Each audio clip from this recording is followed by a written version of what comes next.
Vamos. Perfecto.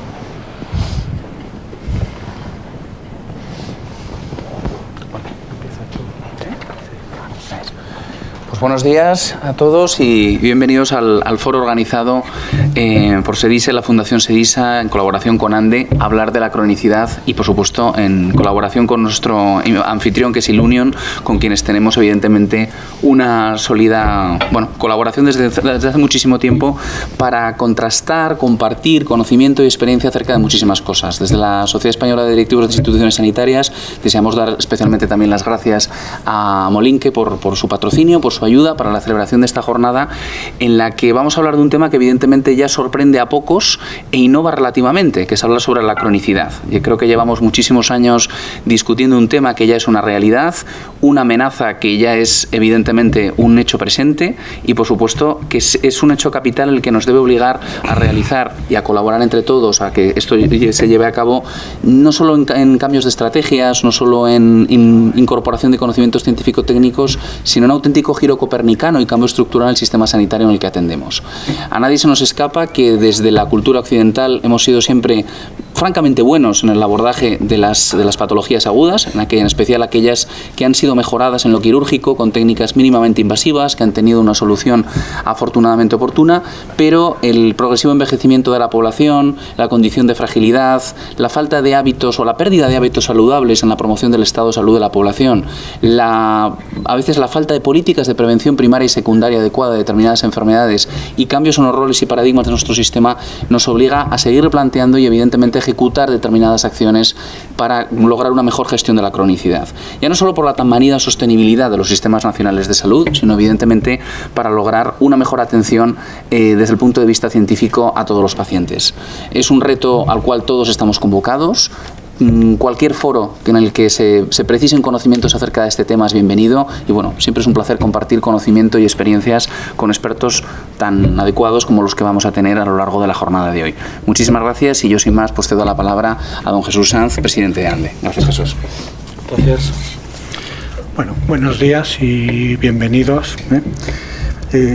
Por mi parte, pues también son absolutamente obligados los agradecimientos a SEDISA por ser el principal impulsor de este foro, a la Universidad Europea, Monlike, por haber colaborado una vez más en los distintos proyectos que desde ambas sociedades se van planteando, en este caso a favor de la gestión sanitaria y por lo tanto en la mejora del sistema sanitario, ¿no? A Ilunion, que colabora desinteresadamente en cualquiera de los proyectos que siempre le planteamos. También quería dedicar un especial agradecimiento a Isabel Chacón, a Carmen Duro y a Sandra, ¿no?, que desde la parte de SEDISA pues son las grandes facilitadoras para que hoy nos encontremos aquí, ¿no? Es obligado, pues felicitar por la iniciativa, ¿no?, de combinar o de hablar de una manera dinámica sobre gestión y cronicidad. Es verdad que esto no es una novedad. Si analizan todos los foros de gestión sanitaria en los que habitualmente participamos y que habitualmente organizamos ambas sociedades, la cronicidad es un elemento transversal que figura permanentemente.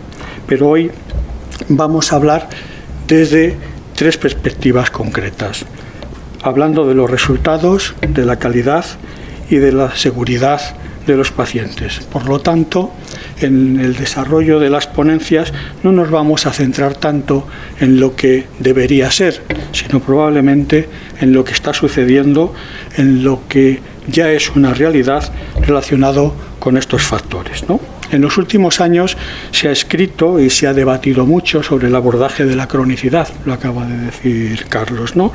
Hay estrategias diseñadas, ¿no?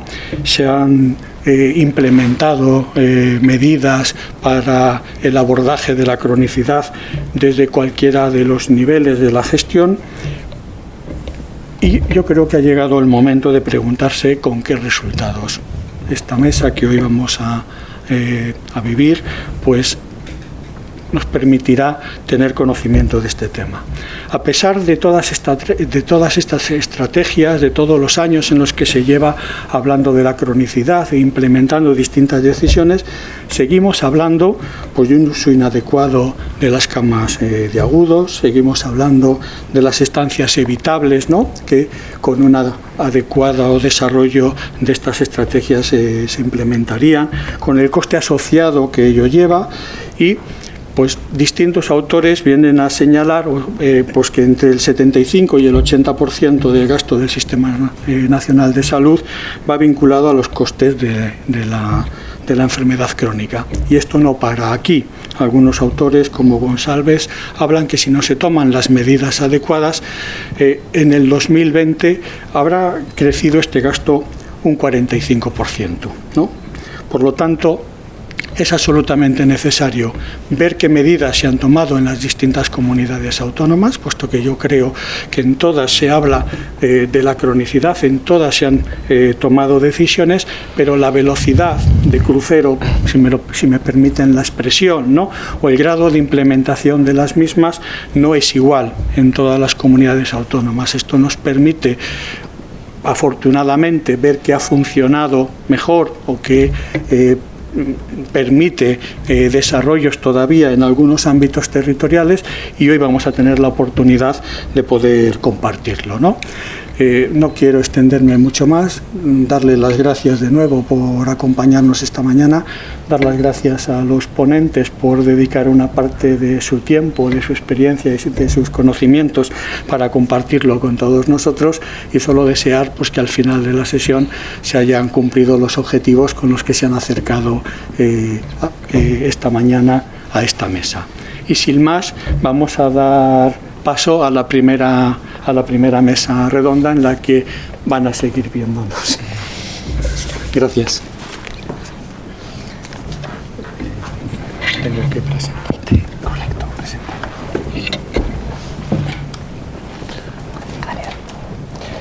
Bien, como habrán visto en el programa, ¿no?, ahora va a haber una mesa redonda en la que vamos a contar con 4 ponentes que iré presentando en la medida en la que les vaya dando la voz para participar. Tendrán una intervención de unos 10 minutos en la cual podrán presentar pues, distintos aspectos vinculados con la cronicidad, y luego, si no se pasa mucho del tiempo y yo ya os iré avisando, ¿no?, pues espero que tengamos un tiempo para un debate en el que todos ustedes podrán participar, ¿no?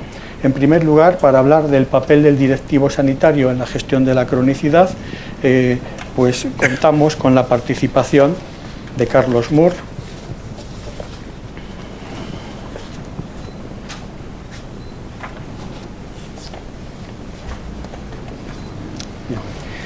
es licenciado en Medicina y Cirugía por la Universidad de Zaragoza, doctor por la Universidad Complutense de Madrid, especialista en psiquiatría y fellow en Medicina Psicosomática por la Mount Sinai School of Medicine de Nueva York. Es máster en Psiquiatría Legal y Forense, presidente de la Sociedad Española de Medicina Psicosomática y miembro de la Junta Directiva de SEDISA. También es secretario de la Fundación Economía y Salud. Es profesor asociado tanto de la Universidad Autónoma como de la Universidad Europea y visiting profesor en Harvard University. Desde 2014 es director gerente del Hospital Universitario de Fuenlabrada. Seguro que muchos de ustedes le siguen por sus innumerables conferencias y comunicaciones, ¿no? Y aparte es coordinador asistencial de la Oficina Regional de Salud Mental en la Consejería de Madrid. Fue director gerente del Instituto Psiquiátrico José Germain y desde 2013 es director científico de la Estrategia de Salud Mental del Sistema Nacional de Salud del Ministerio de Sanidad. Cuando quieras, Carlos. Muchas gracias. Bien, pues muchísimas gracias a Jesús por la presentación. Como bien saben los psiquiatras, tenemos una probablemente bien ganada reputación de hablar mucho, y en el tema de la gestión de la cronicidad, tanto desde la salud mental como de la sanidad en general, podríamos hablar durante horas, porque efectivamente estamos ante un hecho que es capital por muchas razones, ¿no? Pero yo me voy a ceñir no a los 10 minutos, sino a los 8. Por una sencilla razón, porque podríamos empezar diciendo que sobre la gestión de la cronicidad está todo prácticamente dicho. Hay una estrategia en cronicidad en el Sistema Nacional de Salud. Todas las comunidades autónomas y los servicios de salud han desarrollado con bastante éxito en el plano teórico estrategias distintas en el abordaje de la cronicidad. Hay una concienciación a nivel global también que traspasa el mundo sanitario, que llega a lo social, llega a lo educativo, en el que evidentemente las enfermedades crónicas son un desafío actual para nuestro país y para muchos otros, sobre todo debido a los cambios sociodemográficos y envejecimiento de la población. Y podríamos decir que efectivamente se están tomando las medidas debido a esa enorme preocupación y alerta que llega también a los foros económicos. Pero la realidad es que no. Y bueno, me comentaban esta mañana que tiene una cierta ventaja ser una especie de enfant terrible de la dirección sanitaria o de la gestión sanitaria. No sé si exactamente me adecuo a eso, pero sí que es cierto que debemos levantar un poquito de polémica en la jornada de hoy. ¿Por qué? Porque cuántos foros, seminarios, congresos en innumerables lugares, potenciados y auspiciados por innumerables sociedades, se han dedicado a la cronicidad en los últimos 15 años.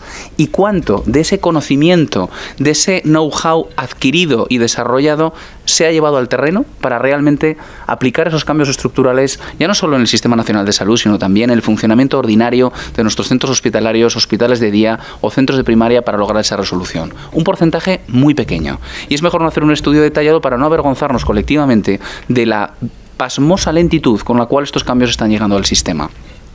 Sobre todo porque lo que llega a una velocidad endiablada es un tsunami de cambios en la demanda asistencial de la sociedad que probablemente no somos capaces de absorber por determinadas cuestiones que además están muy alejadas de los focos decisorios del sistema sanitario, pero que evidentemente no se adecúan a la velocidad con la cual ese run-run de esa ola gigante que se nos va a llevar acaba adquiriendo en distintos países del llamado mundo occidental. Simplemente voy a recordar dos cuestiones básicas. La primera de ellas es el cambio sociodemográfico y lo que impacta en el devenir de un centro sanitario. Los presupuestos finalistas y evidentemente la financiación capitativa por la cual los centros sanitarios somos financiados, y estoy hablando fundamentalmente de la sanidad pública, no recogen los cambios cualitativos en las enfermedades. Estamos hablando de personas básicamente más envejecidas, más pluripatológicas, con una mayor cronificación de sus enfermedades, con una mayor dosis de fragilidad, con un mayor índice de dependencia y con un impacto en el entorno mucho mayor, en la cuestión de los cuidadores. Evidentemente, analizado en términos económicos, todos sabemos que hemos pasado de un porcentaje entre el 50 y el 60% de coste, que no solo gasto, sanitario, debido a las enfermedades crónicas, a más de un 80% en el momento actual. Y sobre todo por 3-4 enfermedades, destacan hipertensión, EPOC, insuficiencia cardíaca, diabetes, que se llevan la mayor parte de dicho coste. ¿Cuántas estrategias hay sobre el papel y cómo se han implementado? Y esa es un poco la cuestión, ¿no? Yo creo que por responder un poco a la gran pregunta que queríamos plantear en mi ponencia inicial, ¿cuál es el rol que el directivo sanitario, el gerente de hospital, el directivo de un servicio de salud, el directivo de un área asistencial de primaria puede llevar? Es evidente que nosotros tenemos que ser transmisores del cambio o palancas de cambio. Pero sin ánimo de echar balones fuera, es obvio que si los planificadores de recursos, los policy makers, no tienen en su agenda una cuestión muy clara, será muy difícil. Luego tendremos al conseller Ruiz hablando justamente del marco del Sistema Nacional de Salud y de su necesaria sostenibilidad por el giro de la cronicidad.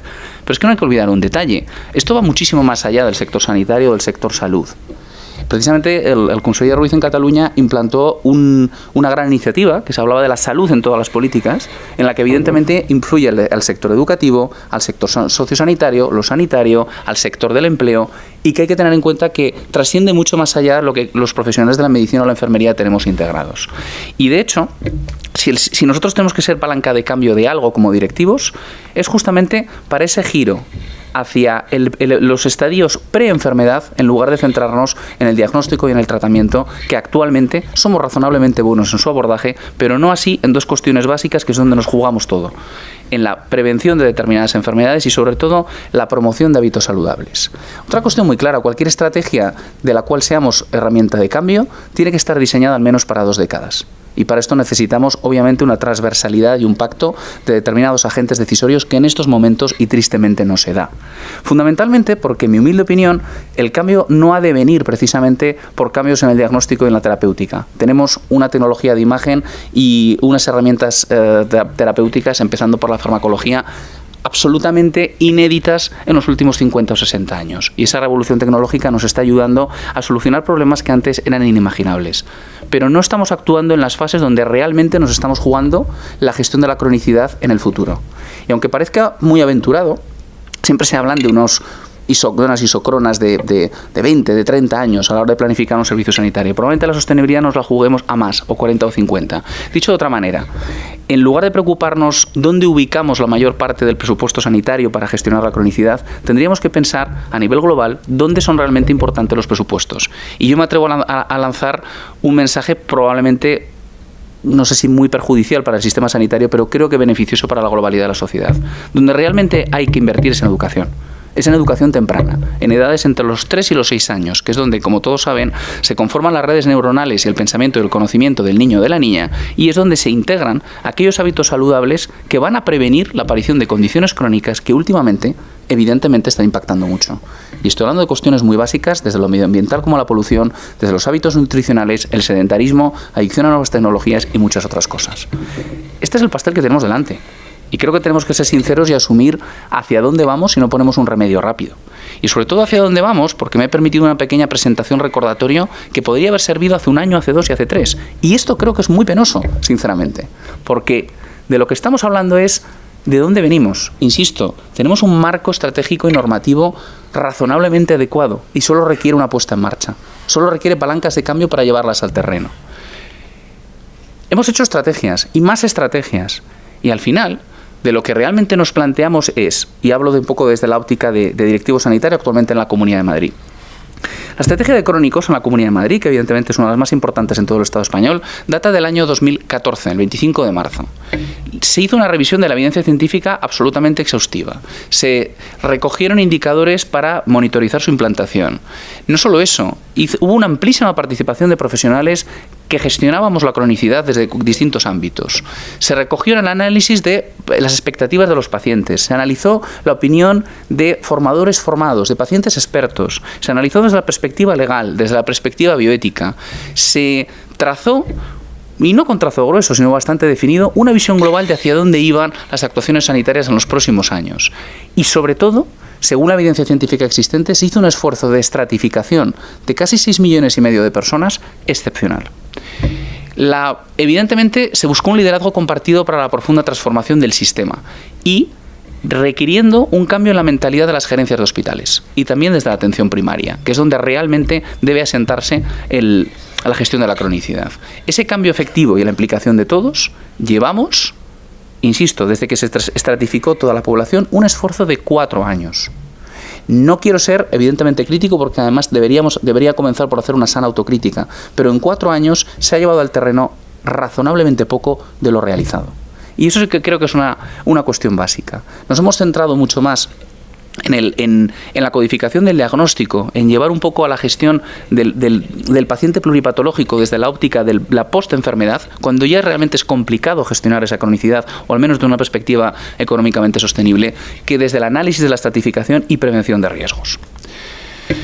En la Comunidad de Madrid es verdad que se marcaron 9 líneas claras, aparte de la estratificación de la población y el desarrollo de modelos predictivos, se desarrollaron los roles profesionales, poniendo desde luego a la atención primaria en un rol fundamental con el desarrollo de la oferta de servicios para los distintos niveles de riesgo, se desarrollaron rutas y procesos integrales asistenciales y algo fundamental que todavía queda mucho por hacer, el desarrollo de herramientas informáticas interoperables para mantener y conservar la información, y no solo entre los distintos niveles asistenciales en sanidad, sino también con los recursos sociosanitarios. Una necesaria coordinación, por ejemplo, con las residencias geriátricas. Otra cosa es realmente incomprensible. Por supuesto, el desarrollo de elementos para mejorar la información, la comunicación y la educación de pacientes y sus cuidadores. Si no desarrollamos y fomentamos el autocuidado, estaremos perdiendo totalmente la batalla de la gestión de la cronicidad. Potenciar la coordinación sociosanitaria, hacer un plan de actuación que se lleve en el terreno mediante mecanismos de coordinación viables. Formación continuada del profesional sanitario en cronicidad y, por supuesto, evaluar ese impacto que tiene en la estrategia. Cuestiones básicas de futuro, y es una especie de recordatorio de cuestiones que todo directivo sanitario deberíamos tener en mente para gestionar la cronicidad y ser herramientas de cambio definitivas. Bueno, nosotros hemos convertido un poco el sistema sanitario y la actividad asistencial en una especie de cadena de montaje en muchos hospitales, en un proceso industrializado, y en lugar de basarnos desde el principio en la medicina basada en el valor, y entendiendo valor no solo como el realizar la mejor actividad al menor coste posible, sino con muchas otras variables que son distintas según las ve el profesional que el paciente o el familiar o el gestor, evidentemente lo que necesitamos es cambiar el modelo de una forma perdurable. Y esto no puede ser un proyecto mecánico de ingeniería, porque realmente esto no tiene calado tampoco en los profesionales. Ningún profesional sanitario experto en cronicidad va a seguir una bandera que simplemente conlleve la misión de reducir costes. Esto resulta de un cero atractivo, si me perdonan. Evidentemente tiene que ir a otra cosa, ¿no? Por lo tanto, todo esto es preciso para incorporar una dosis alta de liderazgos facilitadores, con personas competentes que sean desde lo clínico asistencial quienes abanderen el cambio. Por supuesto, es difícil hacer homogéneo lo que es tremendamente heterogéneo. Ni todos los pacientes crónicos son iguales y no todos los pacientes necesitan lo mismo. Por lo tanto, los sistemas de información tradicionalmente segmentados pues necesitan ser sustituidos por modernos métodos de análisis que evidentemente nos lleven a una buena estratificación de la población y a poder tomar decisiones en base a datos y evidencias. Se ha de innovar. Hablamos muchísimo de innovación, pero ¿cuánta innovación estamos introduciendo en el sistema sanitario? ¿Cuánto innovamos en la asistencia continuada de nuestros hospitales y de nuestra atención primaria? Hay que experimentar nuevos modelos organizativos, diferenciar áreas de práctica clínica avanzada en atención primaria y como gestor me atrevería a sugerir de nuevo la integración de los recursos de la gestión asistencial del nivel de primaria y del nivel de hospitalaria para un mejor funcionamiento. Y, por supuesto, sistemas de información potentes, ser proactivos y realmente utilizar una historia clínica única compartida. Y que, evidentemente, un paciente crónico que transita por distintos dispositivos del sistema disponga de una gran trazabilidad y proactividad. Y el siguiente salto, muchas veces demandado, pocas veces alcanzado, es una buena intercomunicación entre servicios de salud de las distintas comunidades autónomas. Al mismo tiempo, la creación de la UCI sin paredes, del hospital sin paredes, solo puede conllevar la utilización de nuevas tecnologías. Tecnologías que incluso los pacientes más añosos están dispuestos a utilizarlas y que realmente han asumido un rol importante. Es nuestro deber como directivos el potenciar e invertir en dispositivos vinculados a servicios, a personas como enfermeras gestoras de caso, a la visita tanto en la hospitalización domiciliaria como en la atención domiciliaria que conlleva primaria y evidentemente el seguimiento y control de los pacientes y de sus cuidadores. Y bueno, una última llamada, ¿no? También desde que hablamos de la coordinación sociosanitaria. La atención a la dependencia no es una competencia exclusiva de servicios sociales, porque hay que analizar cuáles son las razones que llevan a esta persona a una dependencia física, por razones físicas y por razones psíquicas. Evidentemente, la nueva ley siempre ha sido criticada por su falta de financiación, pero también es una oportunidad para desarrollar un modelo de atención compartido, desarrollando o diseñando modelos de cooperación entre los que haya planes de elaboración conjuntos y planes de seguimiento continuado entre atención primaria de salud y los servicios sociales.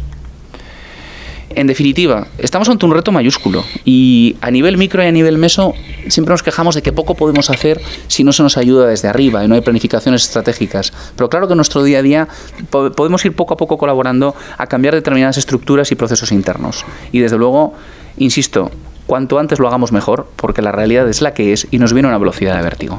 Muchísimas gracias. No sé, Jesús, si me he pasado del tiempo, pero quedo a expensas de cualquier pregunta o comentario en el coloquio posterior. Muchísimas gracias.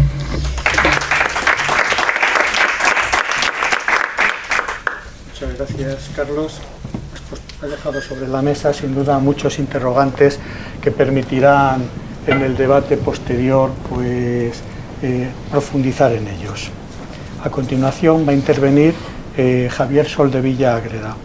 Él es enfermero por la Universidad de Zaragoza, especialista en enfermería geriátrica y doctor por la Universidad de Santiago de Compostela. Es vicepresidente de la Comisión Nacional de la Especialidad de Geriatría en el Ministerio y tiene el máster en Gerontología Social también por la Universidad de Santiago de Compostela. Actualmente es enfermero de atención primaria en la Comunidad de La Rioja y desde 1988 es profesor de enfermería geriátrica en la Escuela Universitaria de Enfermería de Logroño.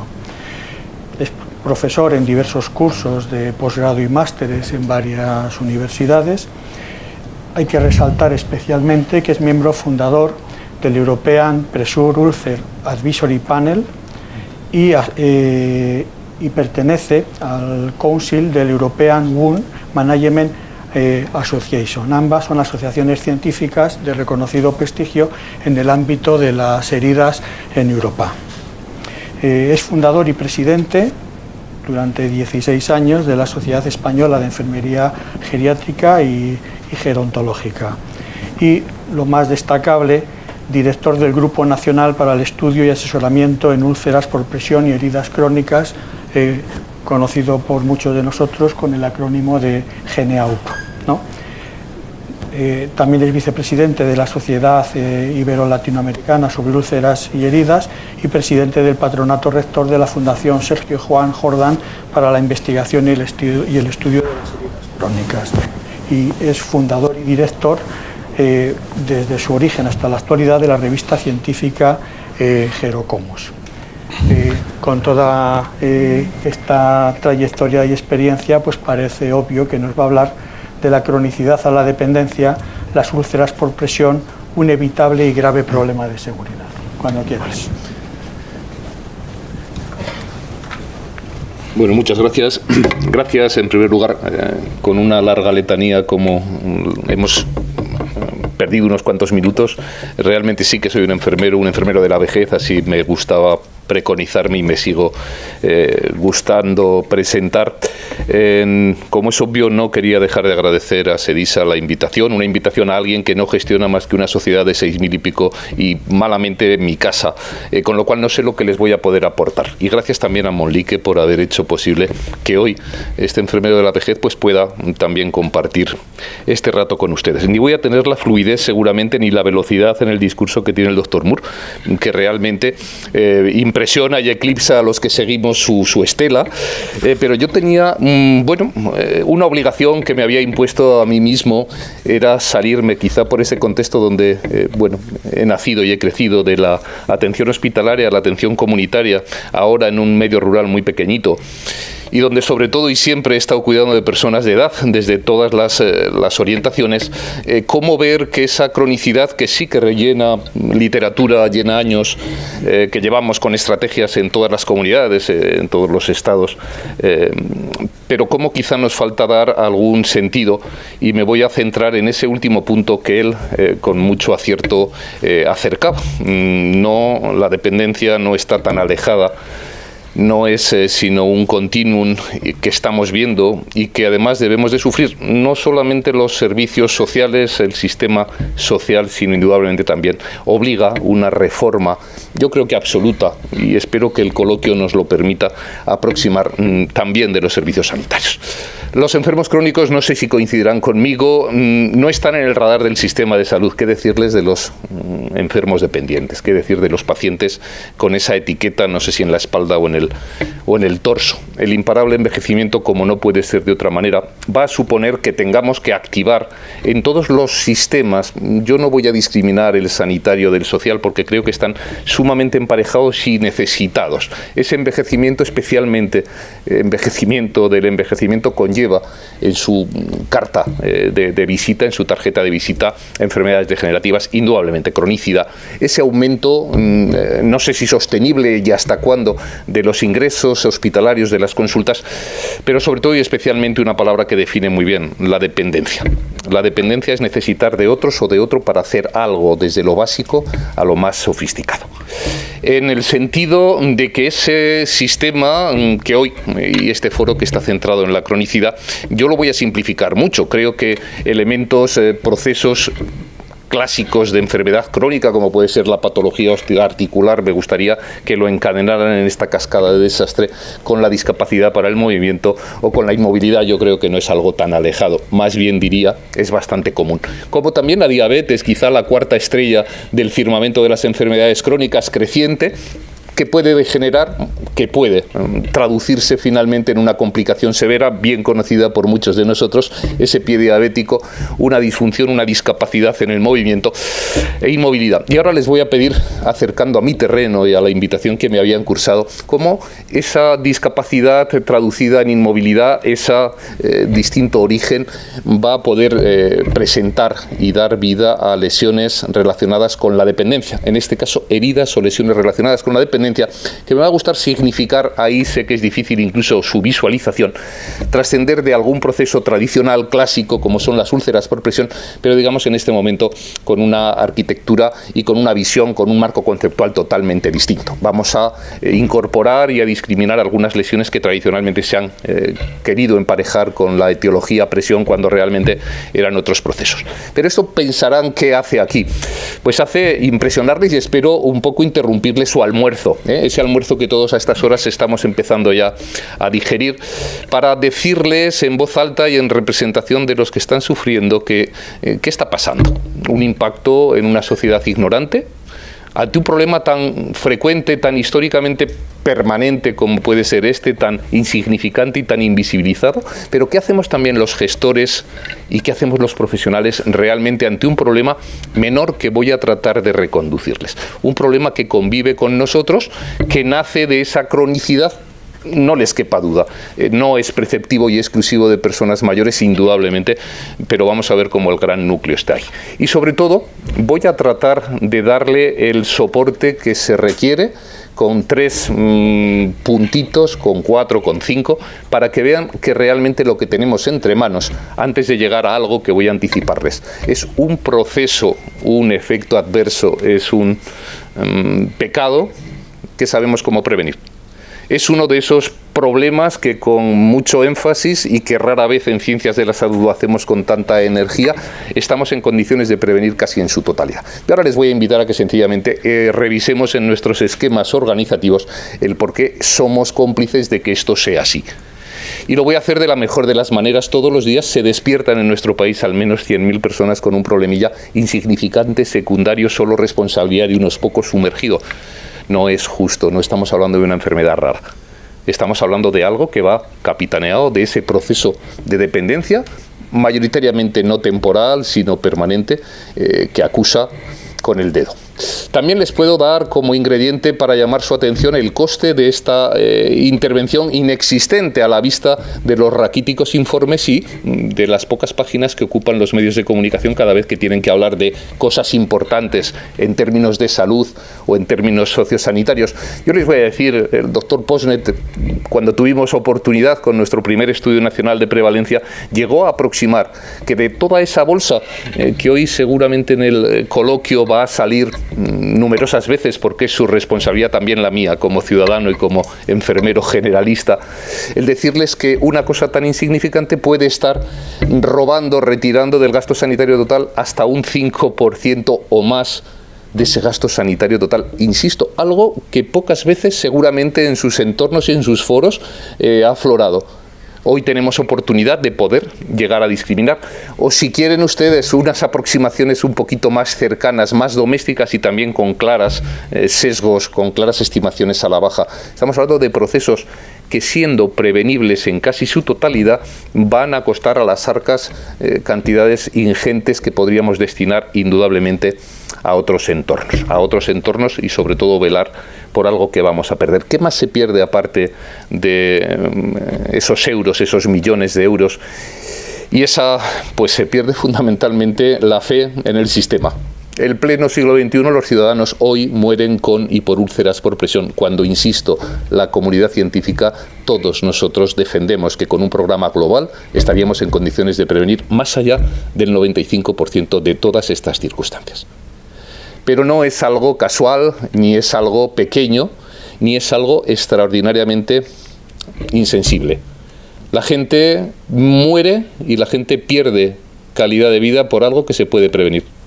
Y que realmente en los sistemas sanitarios, discúlpenme, de aquí y de prácticamente la totalidad de los que yo conozco, no hemos puesto absolutamente ningún freno a la vista de los resultados. No hemos mejorado encarecidamente las cifras de personas que durante su estancia hospitalaria, en los núcleos domiciliarios o en esas residencias de ancianos, a veces un poco desprotegidas de todo control, van a darnos imágenes como las que tienen ustedes en pantalla. La cantidad de vida y la calidad de vida está hipotecada. Las úlceras por presión están asociadas a múltiples complicaciones, aumentando su riesgo en circunstancias normales de tenerlas a no tenerlas en más de 4 veces. Cuando, insisto, es un derecho fundamental, para mí es un derecho universal y sobre todo que sabemos y estamos en condiciones de cómo hacerlo. ¿Cómo afecta la cantidad de vida? Pues fíjense, 1 de cada 25 pacientes con úlceras por presión diagnosticadas en Estados Unidos, principalmente como causa principal, muere durante la hospitalización. Creo que a ellos, por las medidas que tomaron desde hace más de 2 décadas, realmente no les pasa desapercibido. O decirles que todos los días en nuestro país 2 personas mueren con causa directa úlceras por presión, en el siglo de las luces, en el siglo XXI, en el siglo de la alta tecnología y de los amplios presupuestos. Desde un planteamiento ético-racional, fíjense, si nosotros como comunidad científica estamos en condiciones de declarar que sabemos cómo hacerlo, ¿cómo vamos a defender y con qué gallardía esos principios bioéticos, esos principios morales, esos principios de primera magnitud? Y tienen ahí algún dibujo y seguramente en los puntos suspensivos podría encadenar algunos más. El principio del valor de la vida, porque la gente se muere en pleno siglo XXI por unas invisibilizadas lesiones. O el de la no maleficencia o el tan aspirado como de la autonomía. Bien, pero voy un poquito más allá para darle otro aditamento que no podía faltar. Al tratarse de un problema evidentemente prevenible, en otros países de nuestro entorno y llegando a un ritmo también creo que justo y frenético a nuestro país, se ha convertido en un problema demandable, en un problema donde las demandas legales en todos los órdenes y por todas las vías están empezando a aflorar. Y todavía estamos jugando en un terreno abonado por el descrédito, por el desconocimiento y sobre todo por una insensible, y yo no sé justificar, no hemos podido hacer nada. Son inevitables, es que estaba tan mayor y estaba tan enfermito que no hemos podido hacer nada. Falacias que nos han servido hasta ahora, pero que les insisto, creo que se nos está acabando ese encaje. Ahí tienen, por poner algo que se salga de nuestro marco puramente sanitario, algunas declaraciones institucionales donde dicen que fácilmente relacionable el desarrollo de úlceras con la muerte es tan grave que requeriría persecución criminal de los individuos, de los profesionales y también de las organizaciones. Esto lo tienen perfectamente aprendido en el ámbito anglosajón, mayoritariamente en Estados Unidos, donde no bajan la guardia, no se lo pueden permitir. Nosotros todavía parece que estamos un poquito viendo lo que va, entre otras porciones, por venir. Y también, créanme, es la ventana por la cual están midiendo la calidad de los cuidados que proporcionamos, le habla una enfermera, y también la seguridad de las instituciones, ahora que estamos en ese paño donde no se puede sacralizar, donde tenemos que hacer todo lo posible, donde es el techo y la cumbre, la seguridad de los pacientes. Las úlceras por presión, créanme, es un perfecto, está determinado, la pena es que nunca se encuentra la casilla. Es un efecto adverso, les diría más, es un efecto adverso que poquitas veces podemos cuantificar, prevenible. ¿Qué tendremos que hacer? Pues un poquito también insertar en esos propósitos, ojalá pueda salir también en el debate, qué estrategias vamos a marcar para una cosa tan insignificante que está cabalgada entre la cronicidad y la dependencia como es la que hoy les traía. Estamos en condiciones de prevenir casi la totalidad y eso nos obliga a ¿qué? Pues permítanme, y ustedes que tienen la responsabilidad sanitaria la van a tener, la responsabilidad de la gestión sanitaria, nos obliga a sentir y a visibilizar un problema como ciudadanos y como responsables, como gestores. No puede vivir tan de espaldas como ha vivido tantas y tantas décadas. Nos obliga a protocolizar actuaciones preventivas y no con protocolos amarillos encadenados a la historia y por poco apetitosos no revisados. Nos obliga a tener en liza un programa, una directiva dentro de nuestras organizaciones para que este problema, que sabemos cómo prevenir y que estamos en condiciones de hacerlo, deje de convivir con nosotros. A sensibilizar y a formar a los profesionales porque es indudablemente la única herramienta que yo conozco, esas adherencias, que conozcan. Las enfermeras casi siempre que nos juntamos más de dos terminamos hablando de heridas. ¿Por qué? Porque las vivimos en nuestras, me atrevería a decir, casi nuestras propias carnes a diario. Necesitamos que esto se generalice, necesitamos que la sensibilización entre, y yo creo que la herramienta más básica y más testada ha sido, sin lugar a dudas, la formación. Permítanme que también obligue a inversiones. La prevención no es a coste cero. Luego podemos repasar cómo son sus kits, sus equipos, sus superficies especiales, en dónde descansa la persona cuando llega a una unidad de hospitalización de sus organizaciones o cuando llega a una unidad de cuidados intensivos. La prevención no es a coste cero, indudablemente para llegar a esas cotas de efectividad. Pero no les quepa duda de que es infinitamente, y estoy hablando solo de costes económicos, no antepongo el resto al tratamiento al que nos obligamos. ¿Y por qué no? Pedir responsabilidades. También me gustaría una curiosidad, no tengo muy a menudo interlocución con los gestores, para preguntarles qué hacen cuando ustedes reciben, hasta ahora son pequeñas tentativas, una demanda por la vía administrativa, en el cual al final y a la postre les tiran de la oreja a alguien de su organización. Se lo recobran, se lo retiran en pequeñas parcelas, les fusilan al amanecer, aunque sea solamente en vía comunicativa, corren un tupido velo porque total la condena ha sido tan leve que no merece la pena airearlo. Yo creo que también estamos, y he traído hoy porque me correspondía, indudablemente uno de esos fenómenos, alguien diría un pequeño síndrome geriátrico, gerontológico, que creo que nos obliga y nos obliga a muchas cosas. Bien, hoy lo que no podemos negar es que tenemos conocimiento para poder dar vida y formato a esas invitaciones que yo les hacía. Hoy estamos en condiciones de prevenir con efectividad. Sabemos, insisto, hay protocolos, hoy tenemos guías de práctica clínica con evidencia suficientemente estable. Hoy tenemos la ayuda de muchas empresas que han apostado también por la calidad y que han apostado por algo que hace unos poquitos de años estaba trasnochado. El nicho de su producto era el tratamiento. Hoy creo que todos estamos en la ruta de que lo mejor y la mejor opción, indudablemente, es prevenir.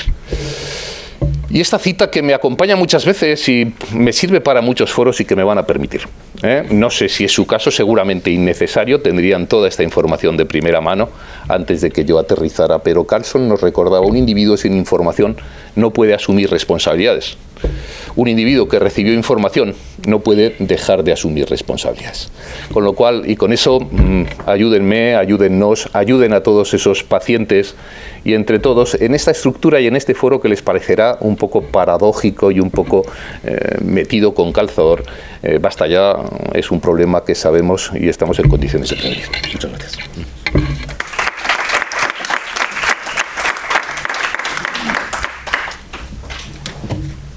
Muchas gracias, Javier. Gracias a tu exposición, pues ya vamos comprendiendo este 75-80% que se lleva a la cronicidad, ¿no?, de gastos del sistema sanitario, pues algunos de los puntos en los que este gasto está depositado, ¿no?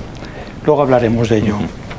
A continuación, para hablarnos de la sostenibilidad del Sistema Nacional de Salud en la gestión de la cronicidad, supongo que desde una perspectiva más estratégica, como ya comentó el doctor Mura al principio, contamos con el doctor Boi Ruiz.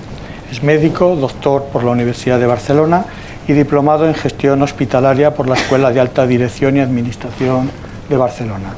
Tiene una dilatadísima experiencia como clínico, gestor, alto directivo del sector sanitario y sociosanitario, profesor universitario, consultor internacional y autor de numerosos trabajos, artículos y publicaciones, ¿no?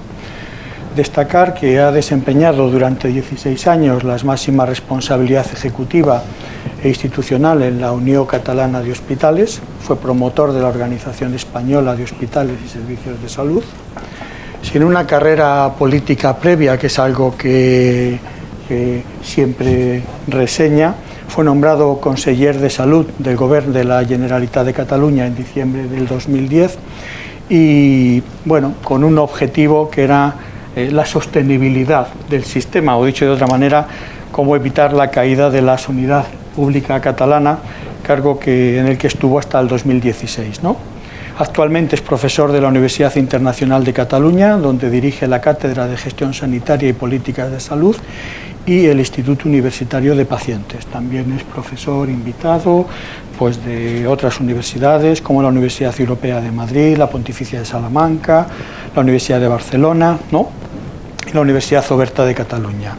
Preside la consultora internacional Know-How Advisors, con sede en Barcelona. En el ámbito social es vicepresidente de la Fundación Humans, que promueve los aspectos relacionados con la humanización de la asistencia en España. Es vicepresidente de la Fundación del Grupo de Ayuda a la Esclerosis Múltiple y vocal de la Sociedad de Estudios Económicos de Barcelona. Y también otro aspecto que él desea destacar es que es un profundo defensor de rendir cuentas de la gestión y de las políticas públicas, especialmente de las sanitarias. Y en los puestos en los que ha estado, y fundamentalmente en su etapa como consejero, promovió e impulsó medidas para que esto fuese así. Cuando quieras.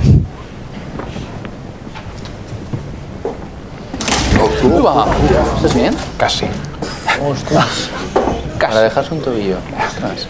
Bueno. Por si acaso. ¿Estás lesionado? Bien. Está bien, sí. ¿Pie? ¿El pie? Bien.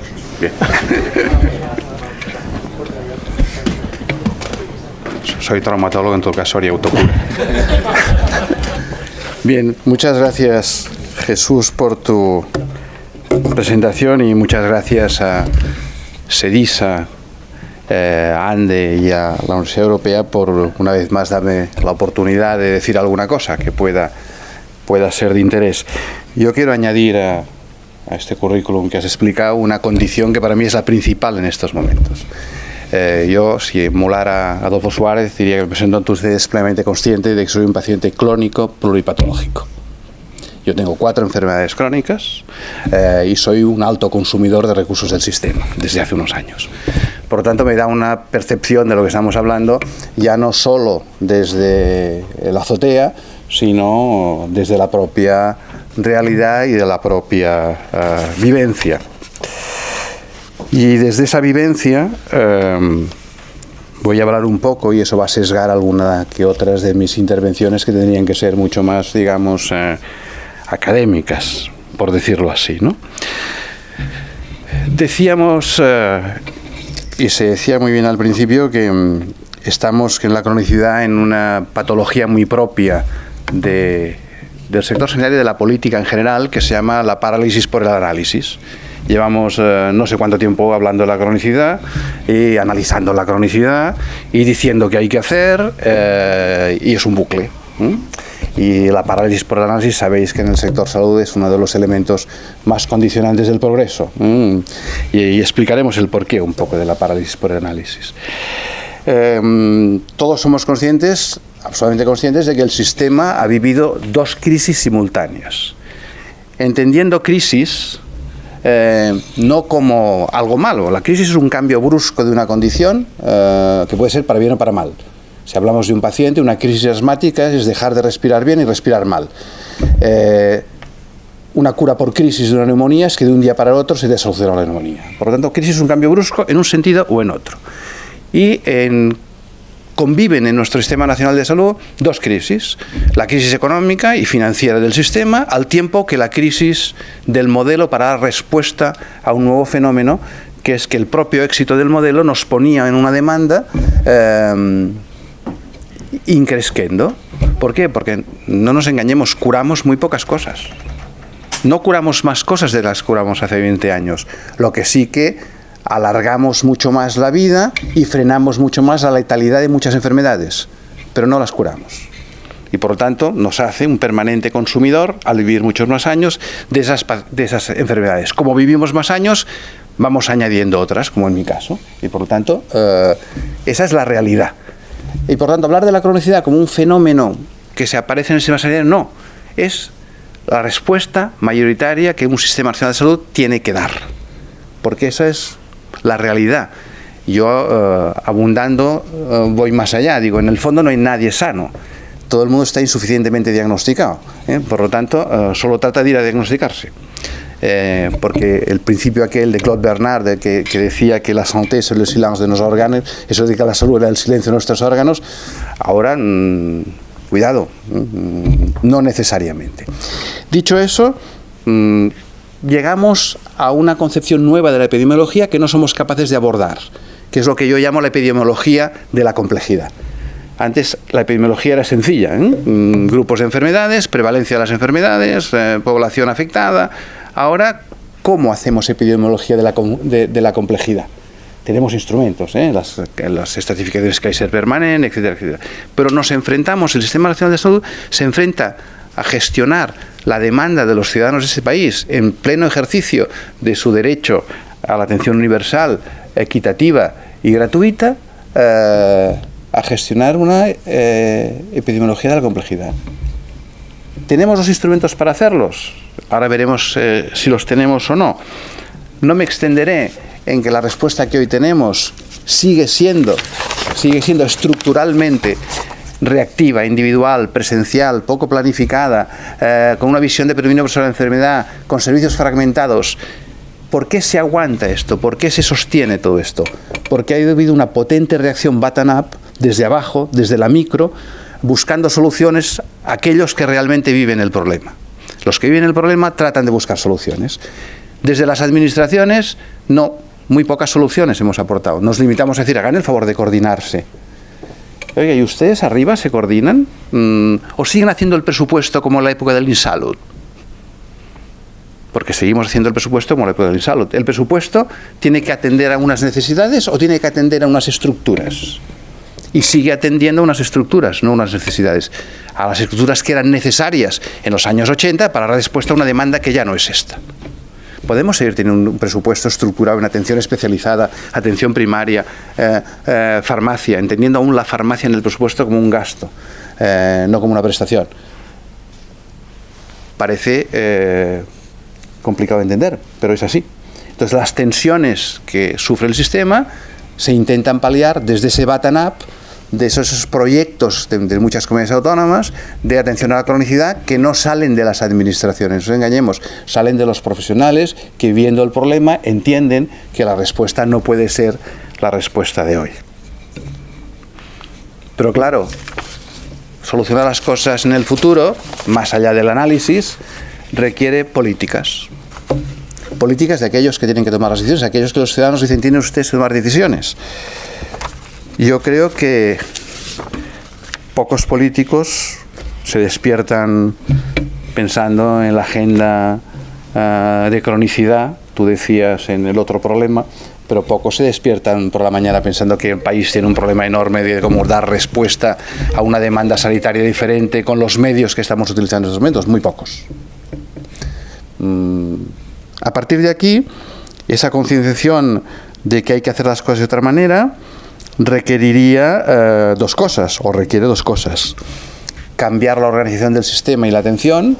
No hablo de la micro, no hablo del bottom-up, de nos coordinamos, lo hacemos más integrados, tenemos instrumentos TIC, etcétera, etcétera, que eso ya se va haciendo a duras penas. Y claro, no hay política que se pueda validar si detrás no tiene un presupuesto. Entonces no me diga que hace unas nuevas políticas si detrás no ponemos dineros. Hará otras gestiones, pero no hará otras políticas. Y por lo tanto, en el sentido de la organización del sistema y la atención, necesitamos profundos cambios estructurales que requieren valentías políticas. Y cuando te ponen a ejercer una responsabilidad, y lo digo en primera persona, te ponen para ejercerla. Y sabes que cuando tienes que tomar decisiones, algún callo vas a pisar y alguno no estará contento. Lo que no puede ser es que requeramos reformas estructurales sencillas, solo de concepción de la cama hospitalaria, y cuando en un territorio determinado se decide que aquel hospital va a ser destinado a la larga o la media distancia, se produzca una revolución política y se bloquea absolutamente todo. Que seamos incapaces de tener un presupuesto integrado entre los departamentos de salud y los departamentos de políticas sociales. Ponerlos juntos no quiere decir nada. Solo estarán juntos cuando integren los dos presupuestos. Mientras sigan los dos presupuestos, las dos estructuras administrativas, lo único que has puesto es una sola cabeza en lugar de dos. Por cierto, que luego se desdobla en dos direcciones generales o en dos secretarías que hacen lo que se seguía haciendo antes. Por lo tanto, necesitamos una profunda reforma administrativa que saque el Sistema Nacional de Salud de un marco normativo de criterio aún de seguridad social. Tenemos un sistema que responde a financiar prestaciones de la seguridad social. No tenemos un sistema que responde a financiar la atención necesaria a los procesos que los ciudadanos precisan, sino a las prestaciones que aún siguen vigentes. Aún medimos la actividad presupuestaria en términos de seguridad social. Altas, estancias medias, visitas, y así financiamos. Seguimos relacionando cartillas en la primaria con presupuesto, no necesidades. ¿Cuánta población hay? Bueno, le daremos un pequeño matiz. A ver, ¿qué edad, por más de 65 años, cuántos tienen, cuántos no tienen? Seguimos, y eso es una reforma que tiene que hacer el legislador, no la puede hacer el gestor, y que la necesita el gestor. Y esa es la función de la política, legislar. Y legislar con las mayorías oportunas. Y por lo tanto, a partir de aquí, La gran reforma pendiente que tenemos para dar respuesta a eso no está en la gestión. La gestión ya está haciendo las reformas. Los liderazgos clínicos ya la están haciendo. Si no, eso sería inaguantable. Pero hasta que no lleguemos al otro salto, al salto de las políticas, no podremos consolidar todo eso que se está haciendo abajo. Cualquier movimiento en un sentido o en otro, y no es un tema de color político, no es que unos tengan un color político y defiendan una determinada posición. Es que la posición que se defiende está en función del lugar de la mesa que te toca. Si te toca estar en la oposición, dirás lo contrario que estás diciendo en otra comunidad cuando estás en el gobierno. Y es una realidad que requiere una cierta autocrítica y que yo siempre la hago públicamente. Y la hago no ahora que no estoy en la política, la hacía cuando estaba en la política. Por lo tanto, eso es una reflexión importante. Mientras no haya políticas, seguiremos en la parálisis por el análisis, seguiremos con un esfuerzo tremendo de los gestores intentando subir de abajo arriba reformas, pero la lentitud que de alguna manera se planteaba al principio será el elemento predominante en la evolución que demos a la respuesta a la cronicidad. Y cuanto más lento sea el proceso, más costoso va a ser y más ineficiente en términos económicos. Y no obviemos que la resistencia a generar resultados objetivables y medir las políticas no es porque carezcamos de medios ni de información. Es que podrían poner en evidencia precisamente lo que estoy diciendo. Lo que estoy diciendo es medible y se puede poner en evidencia. El que haciendo con otra organización y con otros medios y con otras asignaciones presupuestarias la atención, tendríamos una sostenibilidad mayor en el tiempo, entendiendo la sostenibilidad no solo como se entiende habitualmente en términos económicos. Una cosa es que en nuestro sector algo es sostenible y ha de serlo en 3 dimensiones. En la primera dimensión, en la sanitaria, que el resultado sanitario esperado sea el que es. La segunda dimensión, en lo social, que socialmente ese resultado sanitario tenga un comportamiento. Y la tercera, obviamente, la financiera. Políticas sociosanitarias. ¿Cómo vamos a hacer políticas sociosanitarias si no hacemos reformas que permitan actuaciones predictivas y proactivas sobre la población? ¿Cómo lo vamos a hacer? Si tenemos un sistema que financia el siniestro, no financia la prevención del siniestro. En términos públicos, tú no puedes asignar una prestación un recurso económico a algo, no sea una prestación de un servicio o un bien. No un resultado. No existen los resultados en la administración pública. Tú no compras resultados, no financias resultados. Financias o un servicio o un bien. ¿Cómo vas a comprar el resultado de la prevención sanitaria? Como no se puede comprar un resultado, no se puede hacer prevención en términos presupuestarios. Más que aquella que instrumentalmente por medio lleve un elemento, llámale vacuna, que eso sí existe, como tú para prevenir utilizas una vacuna, eso sí que existe, porque es un suministro, cuidado, estás financiando, las vacunas son un suministro en términos administrativos. Lo digo para que si no somos capaces de romper esa concepción administrativa, difícilmente haremos eso, difícilmente podemos pasar a una respuesta individual en lugar de una sistémica, de fomentar el autocuidado, de todas esas cosas que hemos estado hablando hasta ahora. Claro, ¿cómo vamos a poder hacer un rediseño de la atención sanitaria? ¿Cómo vamos a hacer ese rediseño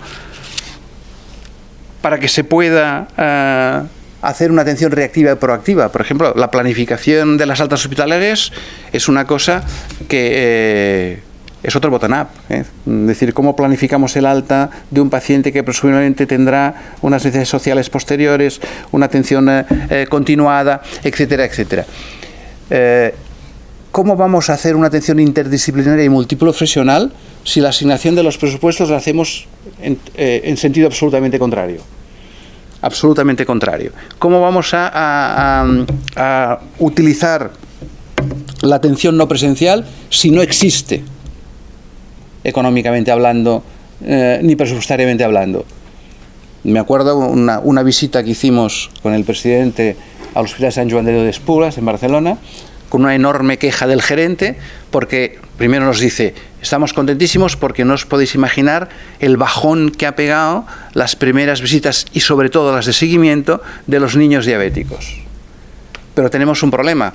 Como tenemos un gadget que nos permite controlarlos de su casa, como no vienen a visitarse, no lo podéis pagar.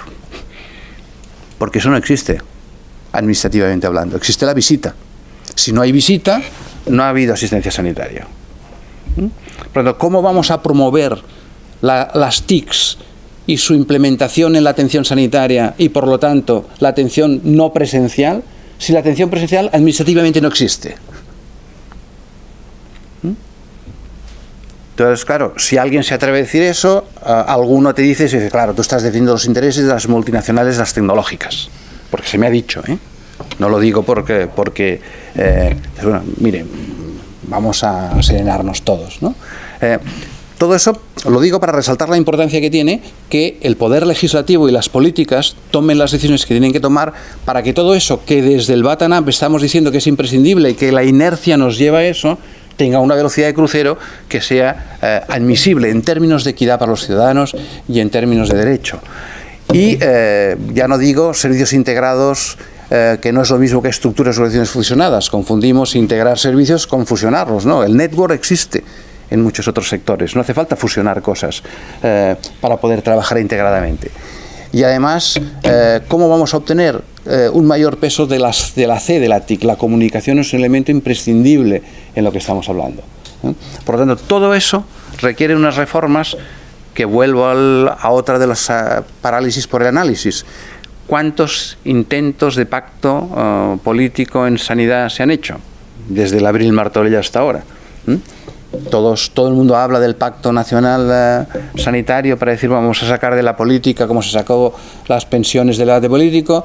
Todo el mundo hace fantásticos documentos, todos acaban en el cajón porque todavía sigue, parece ser, obteniendo desde la posición que te toque un cierto rédito el jugar con la política que de alguna manera preocupa, como no puede ser de otra manera, a los ciudadanos.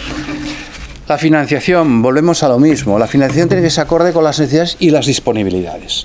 Y tenemos más disponibilidades para tener un presupuesto de salud mayor que el que tenemos en nuestro país. Y siempre lo digo de una manera muy simple de entender.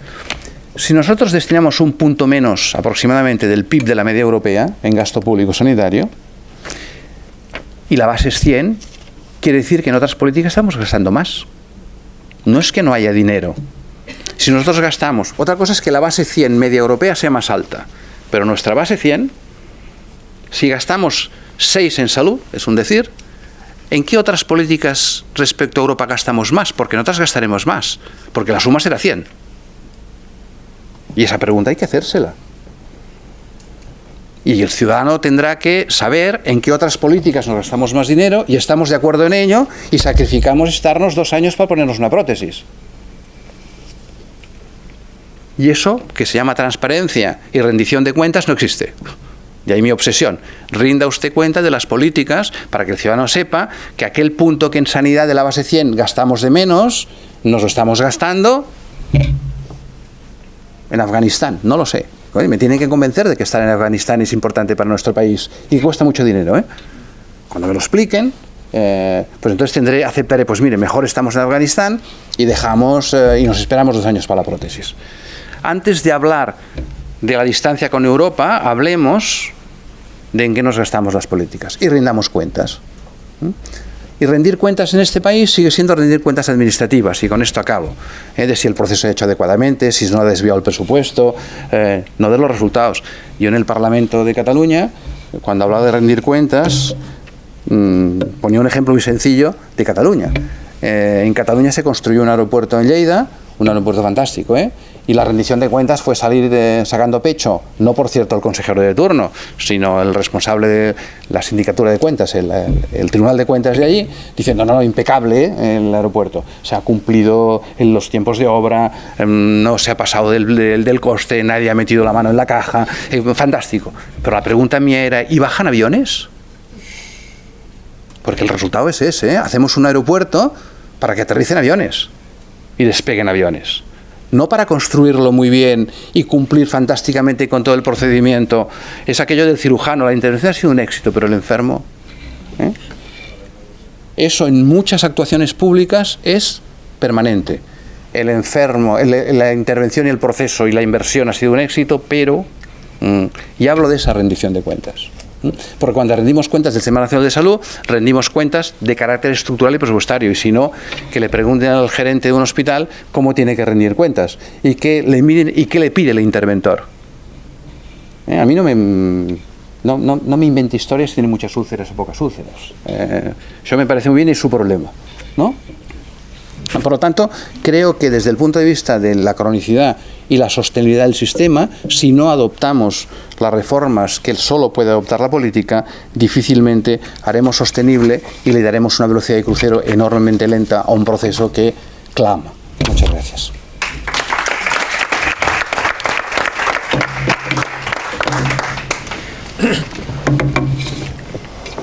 Gracias, voy.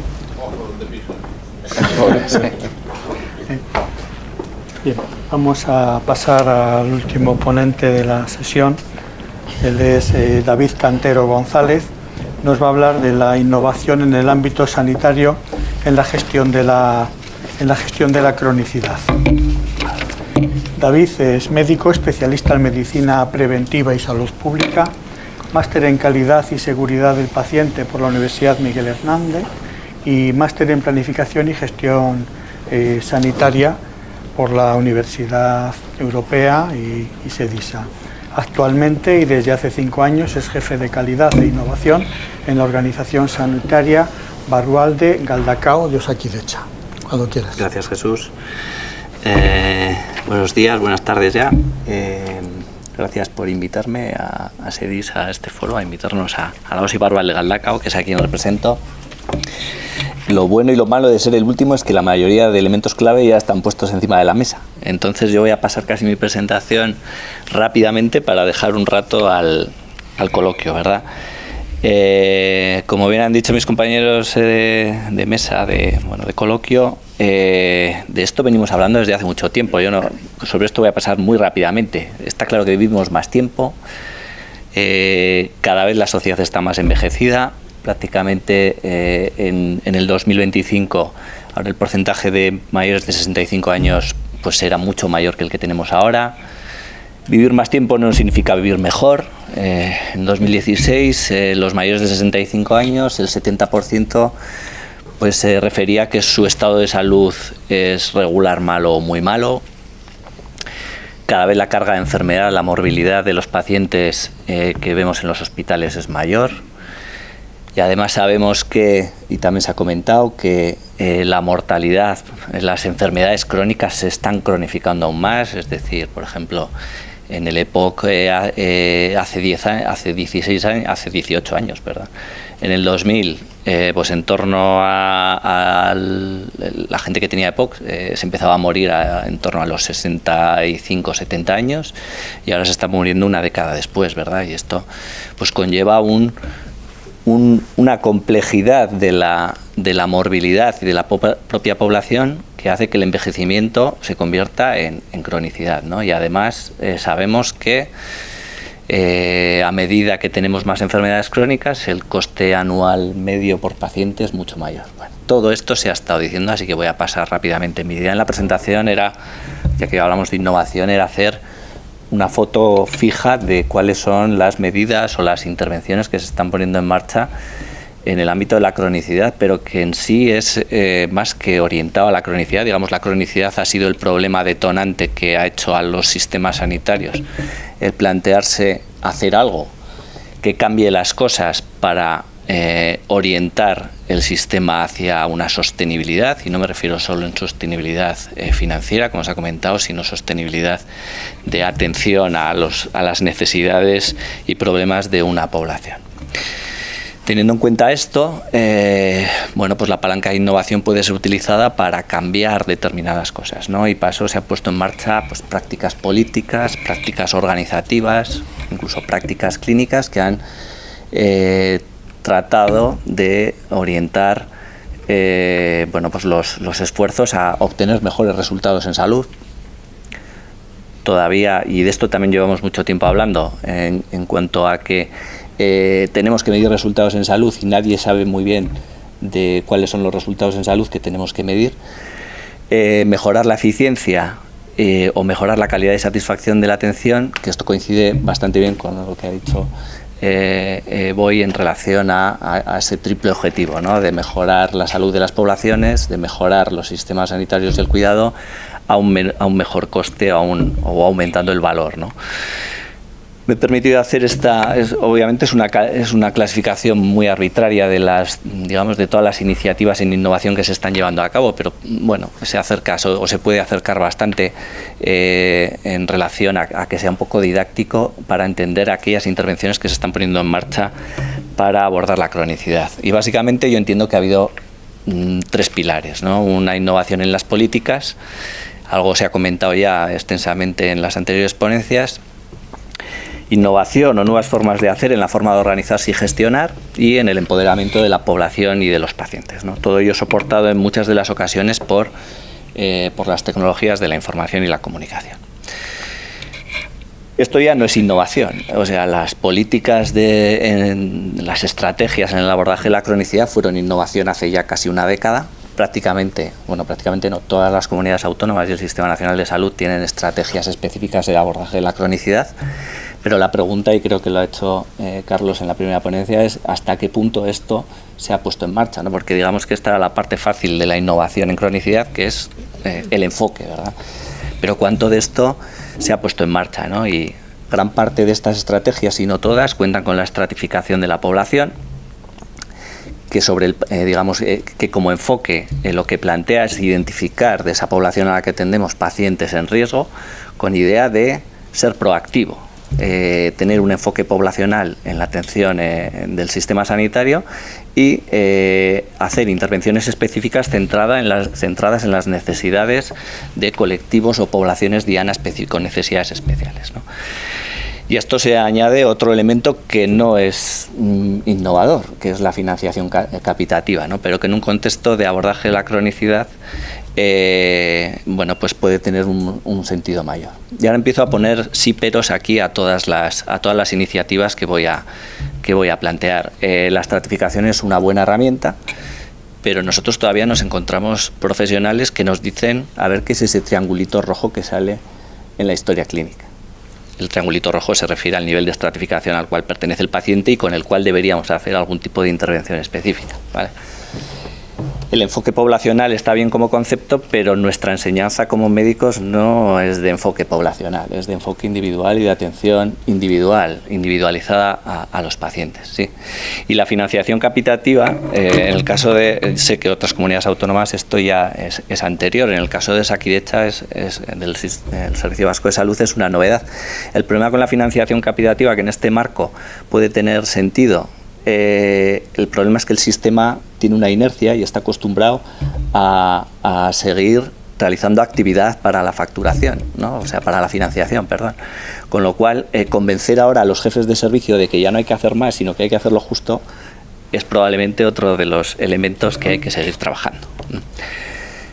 Si tocamos ya la segunda pata en relación a la innovación en la forma de organizarse y gestionar, pues aquí podemos apoyarnos en 4 dimensiones, ¿no? La atención centrada en las personas, que hila un poco con el enfoque poblacional y la estratificación, que se trata de hacer planes individualizados de atención.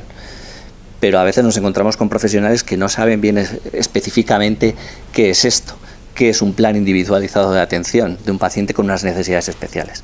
También hablamos de equipos multidisciplinares y unidades de continuidad asistencial y rutas asistenciales, pero nuestros profesionales, muchos de ellos siguen en el chip de yo hago lo mío hasta mi puerta, que lo hago muy bien, pero analizado el resultado final en el devenir, en el fluctuar del paciente por nuestro sistema, pues el resultado no es tan bueno como se esperaba, ¿no? Programas de hospitalización evitable o de nuevas formas de atención, en el que tratamos de que los pacientes no lleguen al último nivel más complejo de atención y por tanto más caro, sino que es posible atender sus necesidades en niveles de menor complejidad y por lo tanto de menor coste, atendiendo sus necesidades de monitorización o de atención, los nuevos roles profesionales, las redes colaborativas entre profesionales. En el caso de Osakidetza, específicamente las organizaciones sanitarias integradas, que como propuesta estructural está bien, pero todo el que haya vivido una fusión sabe que unir dos organizaciones, como es dos culturas diferentes, como es la atención primaria y la atención especializada, pues no se hace en 2 meses ni en 3. Conlleva, vino a mis compañeros, conlleva probablemente unos cuantos años de cambio de culturas entre ambos niveles de atención. La receta electrónica, digamos toda la integración estructural y funcional y los sistemas de información, por supuesto, la historia clínica electrónica, la receta electrónica, la atención no presencial, que se demuestra o se está viendo como un instrumento muy positivo en cuanto a no hacer deambular al paciente innecesariamente por el sistema, pero que tiene el lado oscuro de que, como no lo hemos asumido como un tipo de actividad que desarrollamos, no está contemplado en las agendas ni de los profesionales ni de los gestores, con lo cual pues plantea algunas dificultades. El acceso de los pacientes a su propia información clínica, como es la carpeta de salud, y hay otra pata fundamental, que es todo el trabajo que es necesario desarrollar en la gestión proactiva intersectorial, os ha mencionado aquí, como la salud, digamos, en todas las políticas. Una pata fundamental para la atención en la salud, y más específicamente la cronicidad, es la coordinación sociosanitaria, que tampoco es fácil por el momento. Y por último, la innovación en el empoderamiento de la población y de los pacientes. Y aquí tenemos iniciativas prácticamente en todos los sistemas de salud que tienen que ver con escuelas de pacientes, con el empoderamiento de pacientes en su propia enfermedad, el paciente experto, los programas de consejo sanitario, o iniciativas de envejecimiento saludable o telemonitorización, concretamente en el marco de algunos proyectos europeos, y esto es un informe del mes pasado del Consejo Europeo, que pues señala los 25 proyectos más relevantes a nivel europeo en el abordaje de las TICs, en el abordaje del envejecimiento saludable. La mayoría de ellos combinan uno o varios de los elementos que les he mostrado en las 3 diapositivas anteriores, con una, digamos, ahora están muchos de ellos en periodos de evaluación, pero que es otro de los elementos de mejora importantes, o de áreas de mejora importantes, que es la evaluación de todo este tipo de iniciativas orientadas a la atención de la cronicidad. Y yo con esto ya podemos pasar al coloquio.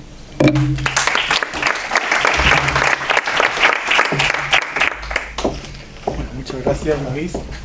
Yo creo que a través de las 4 exposiciones pues hemos abordado, ¿no?, un abanico sobre los aspectos que han sido señalados, ¿no?,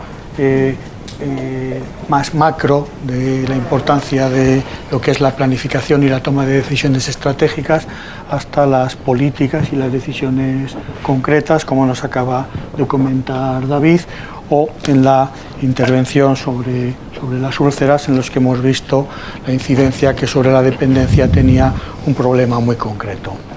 Bien, creo que ahora el turno es el vuestro, ¿no? Y bueno, pues estáis invitados a poder hacer las preguntas que consideréis.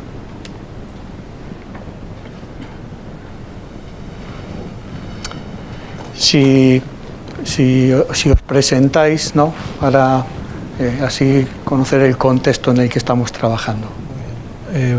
Buenas tardes, soy Miguel Gómez, soy el director gerente del Instituto de Rehabilitación Funcional de La Salle, un centro de gestión privada.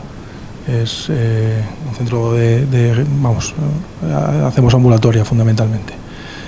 Quería preguntar dos cuestiones, porque sí que me han faltado a lo mejor dentro de lo que son las presentaciones, que entiendo que son cortas y que algo hay que quitar siempre. Por un lado, ¿cuál es su opinión de lo que sería dentro del Sistema Nacional de Salud? Estamos hablando fundamentalmente de lo público, pero ¿cuál debe ser el papel de la gestión privada dentro de esta atención a la cronicidad? Porque sabemos que cada vez hay mayor consumo de gasto privado. Y luego, por otro lado, también qué agentes dentro del Sistema Nacional de Salud son los que se tienen que movilizar dentro de estos cambios, porque sí que me ha parecido que hemos hablado en algún momento de algún agente, pero no de qué agentes son los que tienen que trabajar. Por el resto, simplemente dar la enhorabuena por todas las exposiciones, que me han parecido excelentes. Gracias. les admiraba usted? Yo como soy el privatizador de la sanidad pública. Es verdad. Adelante, es cierto. A ver, hay que distinguir varias cosas respecto a la gestión privada de las cosas. Una cosa es que tú utilices el derecho privado para gestionar instituciones públicas, que eso es muy propio en Cataluña. En Cataluña hay empresas públicas y consorcios que afortunadamente, y lo digo muy evidentemente, no utilizan el derecho administrativo para gestionarse. ¿Qué quiere decir eso? Una cosa tan sencilla como, por ejemplo, que es mucho más transparente la contabilidad general que no la contabilidad presupuestaria. Y eso no lo cambia nadie. La contabilidad presupuestaria te permite, te obliga a no consignar como gasto una factura que has recibido si no la pagas. La contabilidad general te obliga a contabilizar como un gasto una factura aunque no la hayas pagado.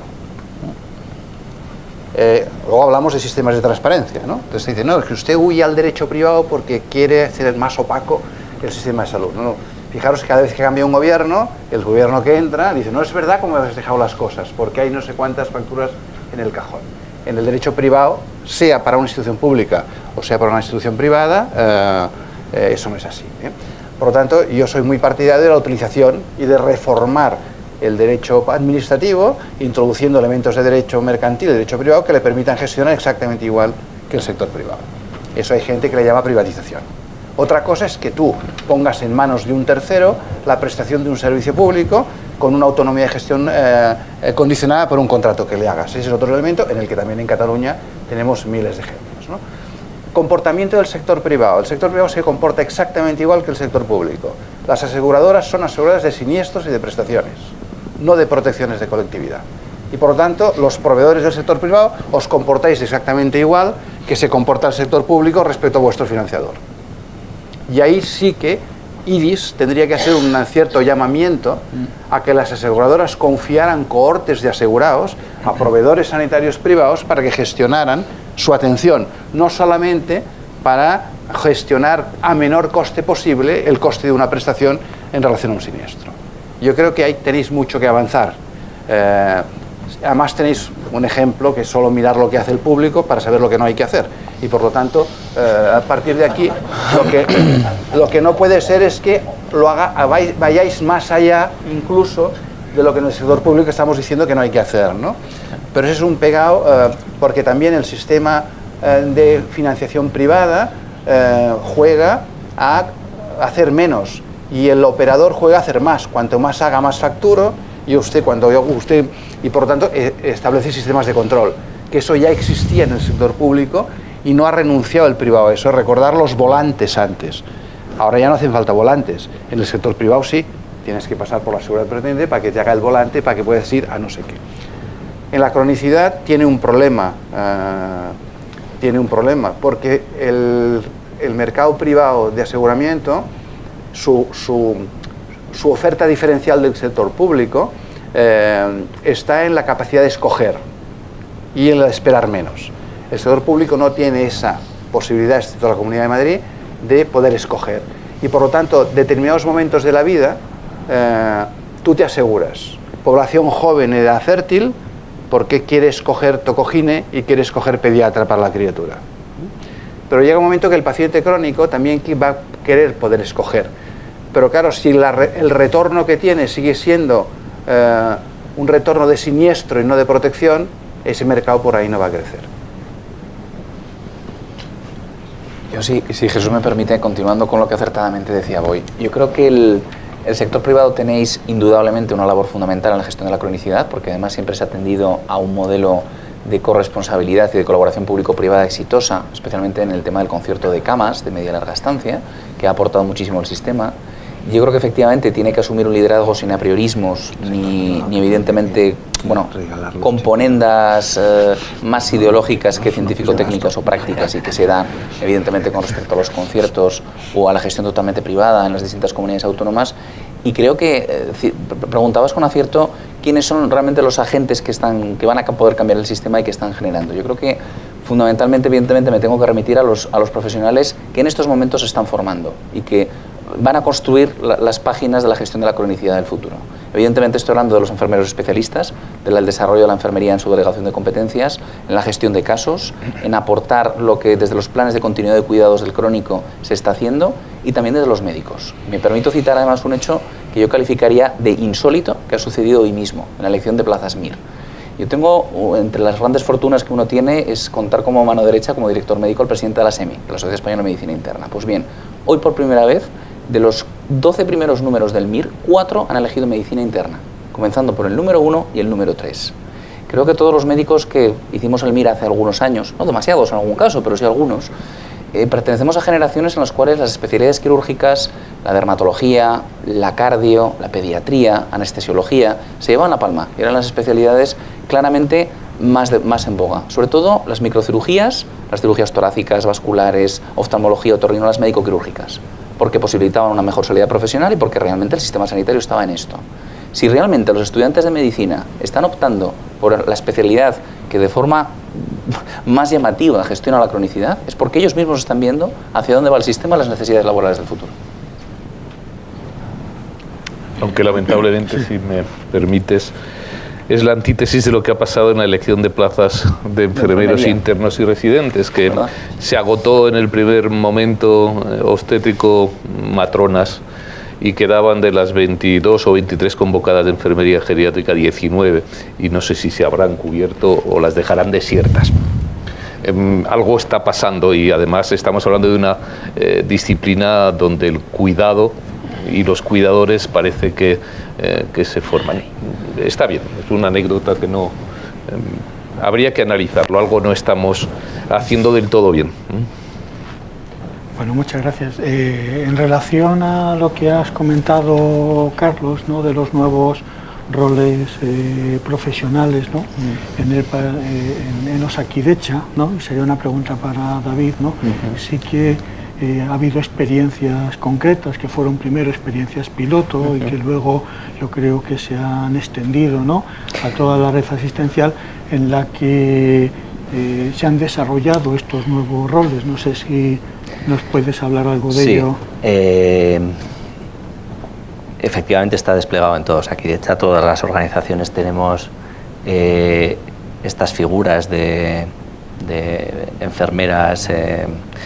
Bueno, básicamente las dividimos en enfermeras de enlace hospitalario y en enfermeras en su momento se llamaron prácticas avanzadas, y ahora el nombre se les va cambiando, pero las funciones son muy parecidas, ¿no? Enfermeras de prácticas avanzadas y ahora enfermeras de pluripatológicos, ¿no? Bueno, hombre, yo te puedo hablar desde una perspectiva mucho más práctica en cuanto a cómo nosotros nos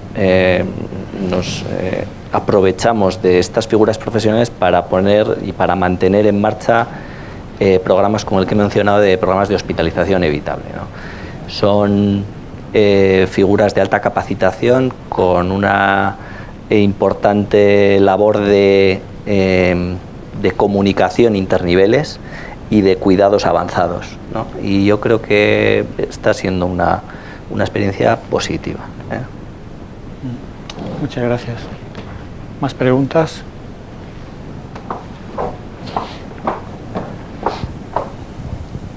Gracias Jesús. En primer lugar, me gustaría felicitar al profesor Soldevilla.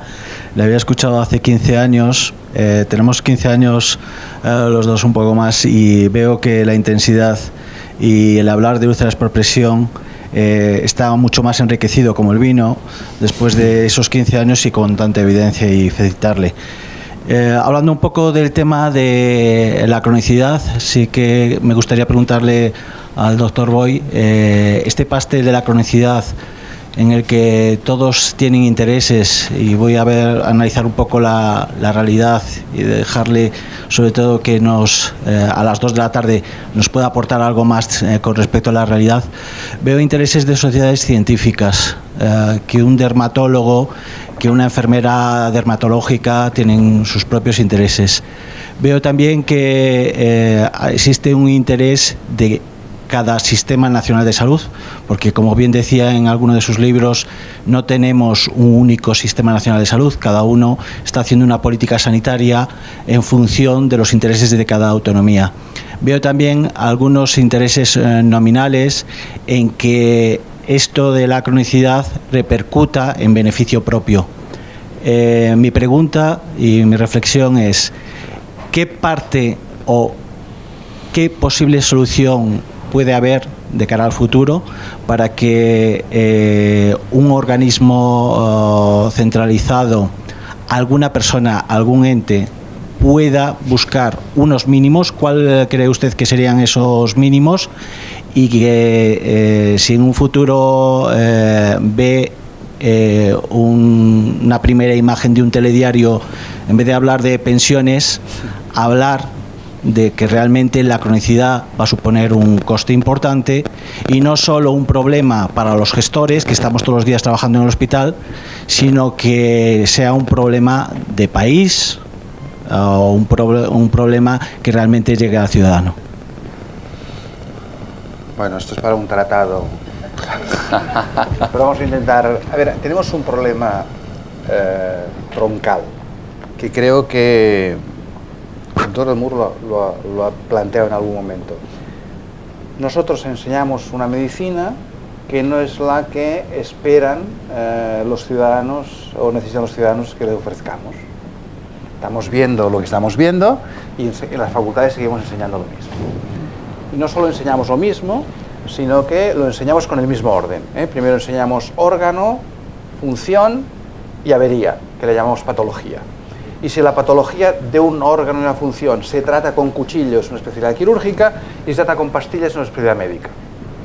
Aunque sea el mismo órgano. Y por lo tanto, estamos en eso. Y a partir de ahí organizamos las disciplinas. Y luego aparece un compañero de viaje que le llamamos enfermería, que también sigue un poco el mismo esquema. Un poquito el mismo esquema. Y que lo justaponemos, justapuesto, no integrado. Y a partir de aquí, ese es el esquema con el que sale al mercado el médico, con un agravante el médico. Las últimas generaciones, yo soy del último año, yo soy del 78, por lo tanto, yo soy traumatólogo no por la vía MIR, sino por la vía de verdad médico interno residente que convocaba cada hospital, del año 79. En el 80 llegó eso del MIR y bueno, se fue aprendiendo, pero la inercia lleva en estos momentos, y lo digo desde una facultad en la que estoy, que cada año coloca, menos este año que han sido todos menos uno, sus alumnos con plaza MIR. Pero es que estudian para preparar el MIR. Y es más, la intención y la inercia que llevamos en las universidades es ser los mejores porque somos los que más alumnos colocamos con plaza de MIR. Como si el MIR fuera una oposición. Es más, hay gente que se cree que es una oposición. Y una vez has aprobado el MIR, ya te has ganado el cielo, porque si no apruebas el MIR no puedes ejercer la medicina en este país porque solo se puede ejercer la medicina especializada. Y es más, la primaria solo ha tenido reconocimiento hasta que se le dio un carácter de especialidad. Y aún así le cuesta. Claro, ¿cómo eso encaja con la realidad? ¿Dónde está? Claro, evidentemente, si ese modelo estructural genera los intereses que genera.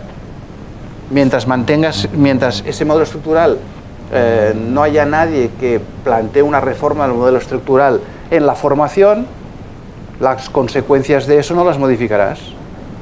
Fijaros el poder que tienen las asociaciones correspondientes a la hora de determinar cuántas plazas MIR de cada especialidad salen. Mucho más de lo que parece. Pero claro, vuelven a salir especialidades MIR que tienen criterio de cuchillo o pastilla.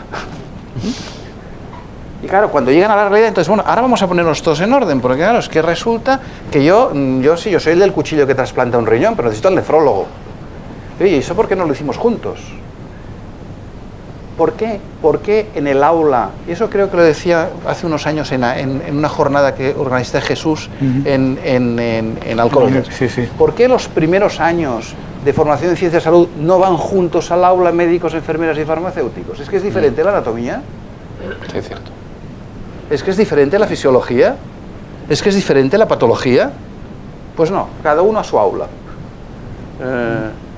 Fijaros si tenemos que hacer en la universidad. En la universidad hay mucho que hacer, porque si en origen tenemos una desviación de 1 milímetro, no os explico en destino. Y nos pasa lo que nos pasa.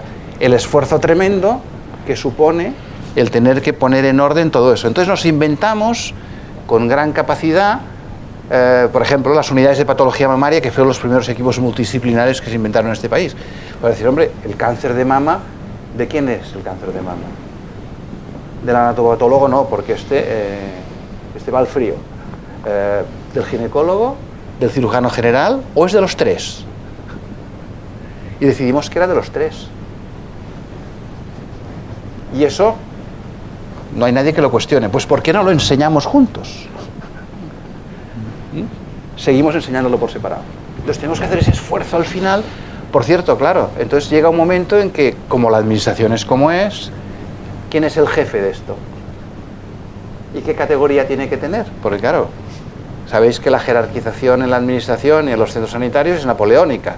Tu responsabilidad no está en función de lo que tengas que hacer, ni de responsabilidad, está en función de los que tengas por debajo. Número, puro y duro. Tú eres jefe de servicio porque por debajo tienes tantos adjuntos. Y si no los tienes, no puedes ser jefe de servicio. Serás jefe de sección. O sea, exactamente pasa igual con la enfermería. Es un modelo napoleónico que se creó para organizar la administración pública. Y como entendemos que la sanidad es una cosa también que es una medio administración pública, organizamos las organizaciones públicas exactamente igual. La meritocracia, en este caso, queda en segundo término. No vas a convocar una plaza de jefe de servicio para tener a un señor o una señora muy competente, no la podrás convocar con esa categoría si debajo no va a tener no sé cuánta gente. Tú no podrás buscar una potente jefe de área si debajo no tiene no sé cuántas supervisoras. Entonces tendrás que contratarla como supervisora con el sueldo que corresponde, aunque su función y su capacidad sea lo que hay que retribuir. Nos retribuimos puestos de trabajo, no capacidades y responsabilidades. Y claro, eso vuelve a ligar con la universidad. Entonces, claro, la gran revolución para mí, en los próximos años, de cambiar el sistema, está en la universidad, en que los gestores digamos qué necesidades tenemos, qué nos tiene que formar la universidad para poder gestionar los servicios. Y entre las universidades y los gestores, presionar a los políticos para hacer los cambios pertinentes. Porque es el mercado de trabajo el que tiene que cualificar lo que necesita y lo que le tiene que formar la universidad. Y por cierto, en la universidad hay que formar con dos capitales conocimiento: el capital académico, el propio que no sale de la universidad, pero el capital conocimiento que se adquiere ejerciendo una profesión. Eso en ciencias de la salud lo tenemos clarísimo. Hombre, es inconcebible que alguien que explica enfermería no haya trabajado o trabaje de enfermero o enfermera, o que el que explica patología quirúrgica no opere.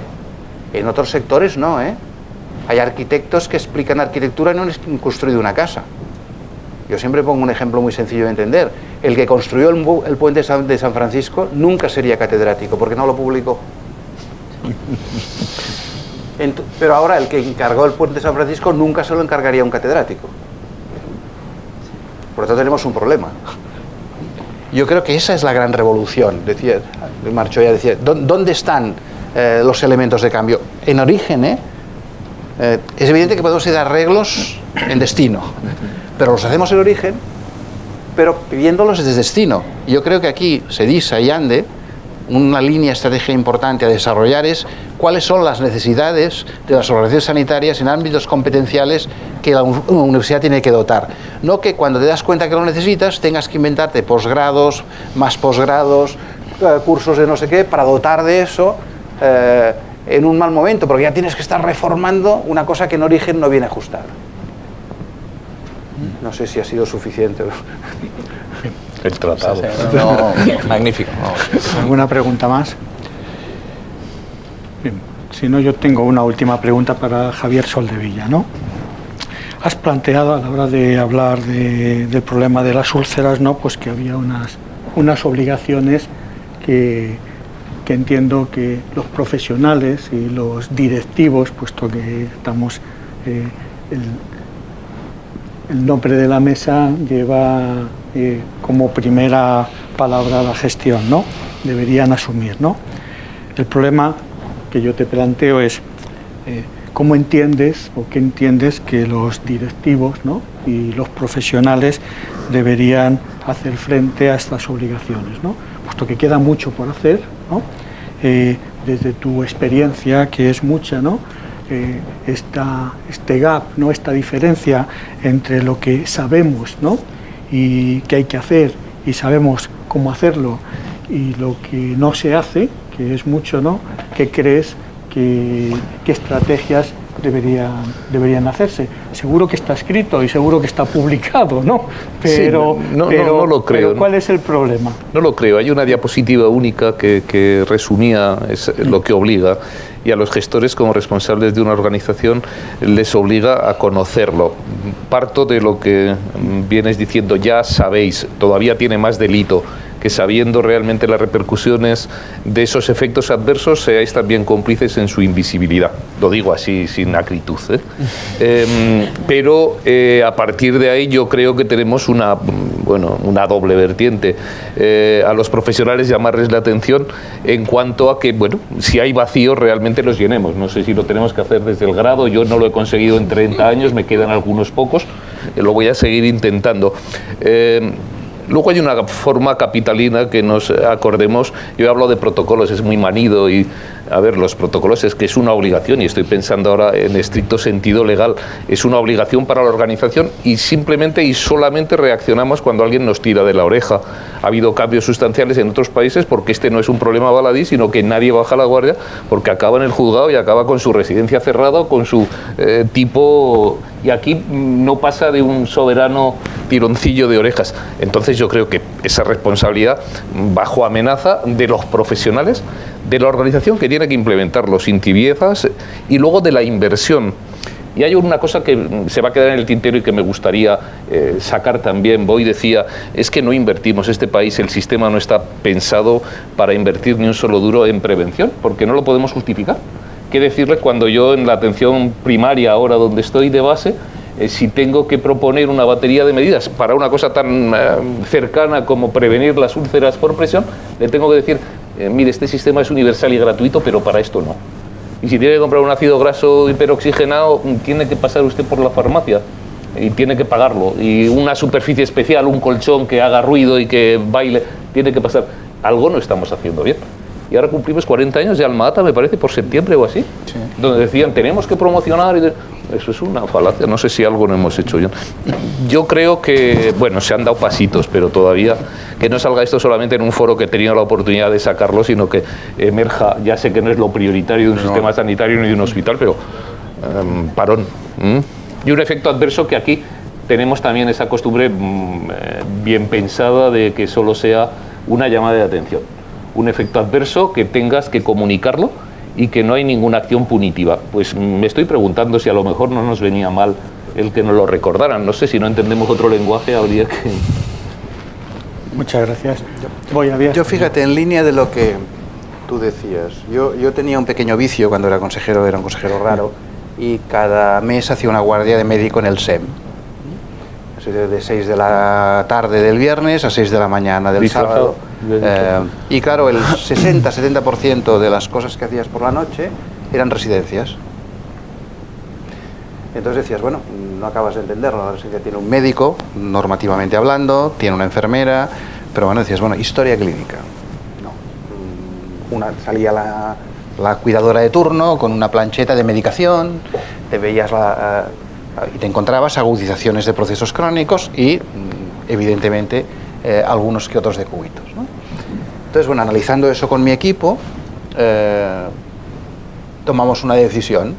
Dijimos, bueno, hay que adscribir todas las residencias a un área básica. Tan sencillo como eso.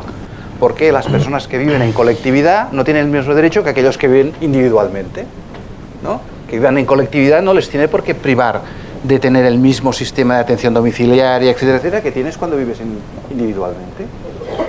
Y dijimos, pues venga, vamos a hacer el planning y distribuimos las residencias en las áreas básicas de atención primaria que les tocaba territorialmente.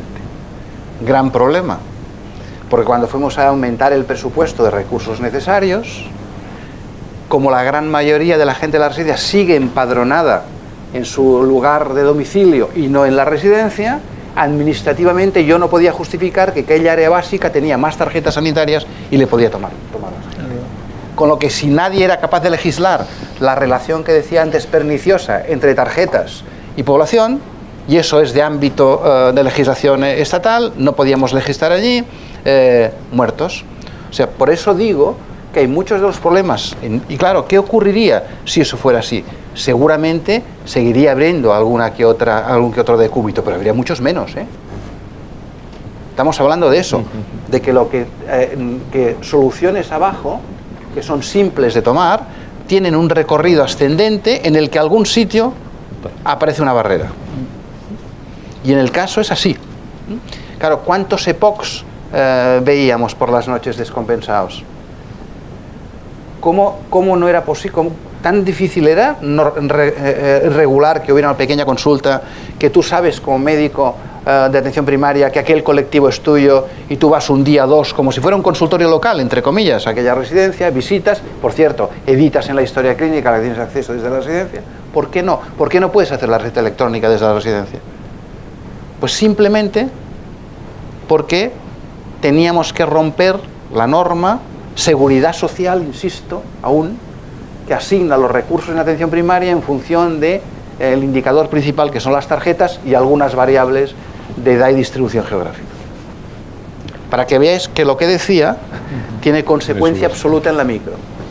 Y no porque lo he vivido. Muy bien, bueno, nos hemos pasado un poquito de tiempo, creo que ha merecido la pena.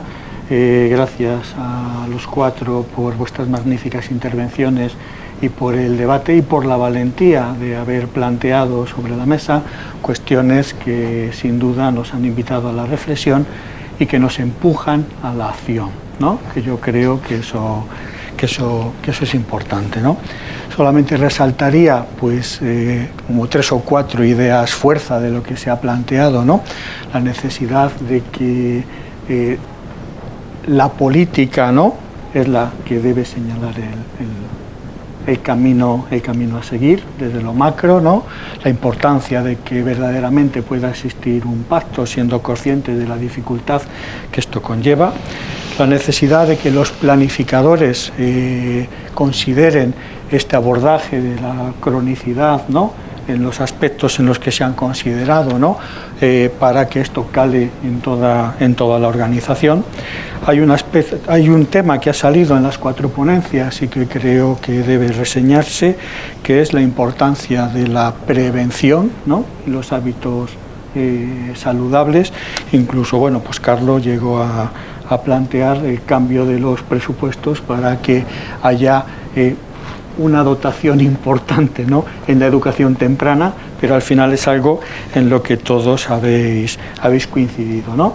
Y también en la importancia de que los profesionales, en el momento que se incorporan al ejercicio profesional, también pueden ir facilitando este cambio cultural, que a veces es lo que hace o lo que imposibilita que las políticas se lleven a cabo.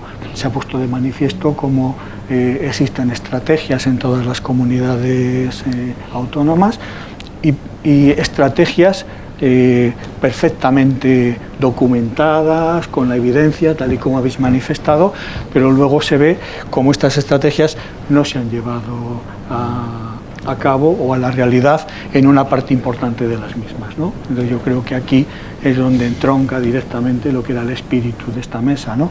La necesidad de que los gestores, ¿no?, aliados con los profesionales y con la población, establezca, ¿no?, tome decisiones y establezca las áreas de mejora, ¿no?, en lo que pasa lo mismo que con las úlceras, ¿no?, en lo que todos conocemos, en lo que está escrito, en lo que está definido, pero verdaderamente no se lleva a la práctica, ¿no? Y una cosa al margen, hoy te tomo la palabra y creo que Sedisa y ANDE asumimos la necesidad de hacer un foro, miro a Isabel, ¿no?, un foro en el que hablemos de cuáles son estas necesidades, ¿no?, en la formación, efectivamente, para que se generen nuevos foros de discusión sobre temas que al final terminan impactando en la cronicidad y en la gestión sanitaria en líneas generales. Por mi parte nada más, muchísimas gracias por vuestra asistencia y gracias por vuestras intervenciones.